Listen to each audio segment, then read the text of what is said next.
আসসালামু আলাইকুম রাসেল ভাই, আপনি ওয়ালাইকুম এখানে কি আসসালাম। করতেছেন? আর এখানে আমার বাগানে পেঁপে ভিজিট করতেছি, দেখতেছি। আচ্ছা, এটি কি হাইব্রিড জাতের পেঁপে? না, এটা অরিজিনাল শাহী। অরিজিনাল শাহী? একদম আমরা দেখতে দেশি পাচ্ছি জাতের। ফল তো অনেক খুব ভালো ধরেছে। এটা দ্বিতীয় প্রজন্মের। দ্বিতীয় প্রজন্মের এটা আপনার কোথা থেকে ফল ধরেছে? এই যে এখান থেকে, এই যে এখান থেকে, এই যে এখান থেকে ছেঁড়া হয়েছে। আচ্ছা, এর এক একটি ফলের ওজন কত কেজি করে হয়? এটা সর্বোচ্চ 5 কেজি, 4 কেজি এরকম। 5 কেজি, 4 কেজি?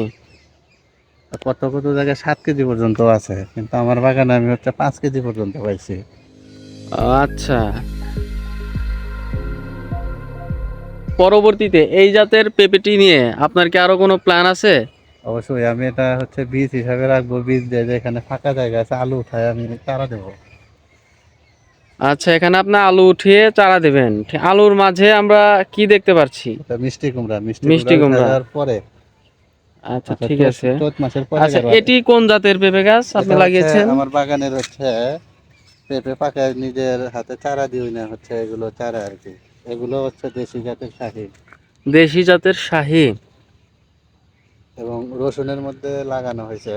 রসুনের ভিতর দিয়ে লাগিয়েছে। দর্শকবৃন্দরা দেখতেই পাচ্ছেন, রসুনের ভিতর দিয়ে রাসেল ভাই কি সুন্দর করে এই দেশি জাতের শাহী পেঁপে গাছগুলো লাগিয়েছেন। তো এটা আপনার আরো আরো ভবিষ্যতের পেঁপে আছে। পরিকল্পনা কি? পরিকল্পনা আমার ইচ্ছা আছে, আমি এ দাগ থেকে ও দাগ পর্যন্ত শুধু পেঁপে একটা বাগান করবো আর কি। ওই দিক থেকে শুরু করে, একদম ওই দিক থেকে শুরু করে একদম এই দিক পর্যন্ত, যে পর্যন্ত না দেখা যায়। আচ্ছা, ঠিক আছে, আপনার পরিকল্পনা অনেক বড় দেখছি। আসেন।